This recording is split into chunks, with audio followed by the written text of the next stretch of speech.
So yeah, the question is, what do you do when you're trying to open up a relational conversation and what you're getting back is sarcasm or cynicism or complete shutdown or not willing to talk? All of these, you want to see all of these as strategies for safety. And usually it's psychological and emotional safety that people are not trusting is there. So they're feeling defensive and they want to push away. They want to push you away because it is experienced as a threat and they're not ready for it.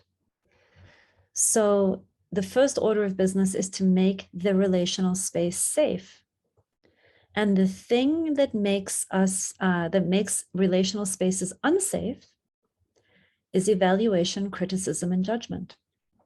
They are anticipating that they are being judged, analyzed, criticized, evaluated, and they're anticipating that other people are wanting them to change.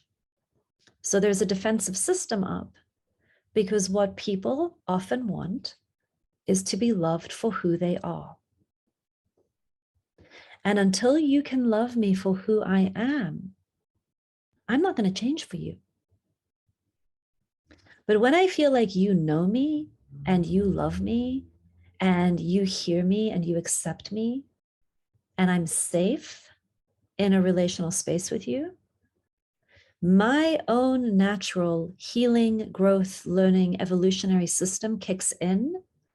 And my system decides what my next step is for achieving my potential, and I begin to change. But I need to change on my own terms for reasons that are good for my healing system and that are my next step. And when we have experiences of other people projecting their needs onto us, having an agenda on our behalf, molding us, shaping us, evaluating us, criticizing us, we quite rightly put up a big barrier. And then they see us as defensive. And then they see us as defensive in a bad way. And I often talk about how you can say, yes, I am defensive. And isn't that great? Because we do not want to be forced. Being forced is traumatic. Getting people to change out of fear and submission is traumatic. Often, I mean, there are exceptions to everything I say. Just let's remember that everything I say, take it lightly. It's 68% true, and there are always outliers on either side, right? Like, take it lightly. We're just talking patterns, not absolutes. So when somebody is shut down or sarcastic, you want to translate those things into understanding what they might be feeling and what they might be needing. And your job is to meet them there without imposing, without forcing.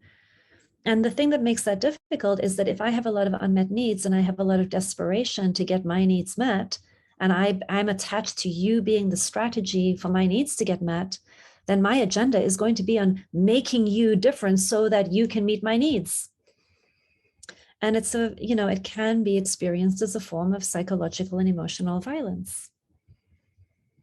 So you don't want to attach to one person for all of your needs. You want to be a more empowered adult. Like, if I have a need for empathy, there are many ways I can get empathy. I may have a commitment to building my relationship with you and wanting to go to bat with you if you're playing a role in my life. If we have an agreement that you're in my intimate circle, then intimacy kind of comes with the job description of the skills and capacities needed for intimacy. And so, we have an agreement that we're working on that.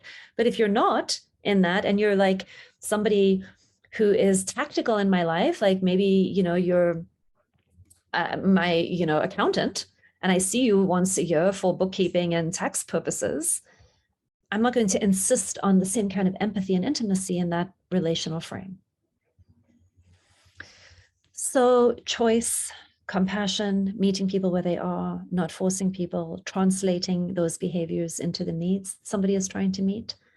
And the best way to reestablish connection is to meet people's needs. So find out what need they're trying to meet and then help them meet it better.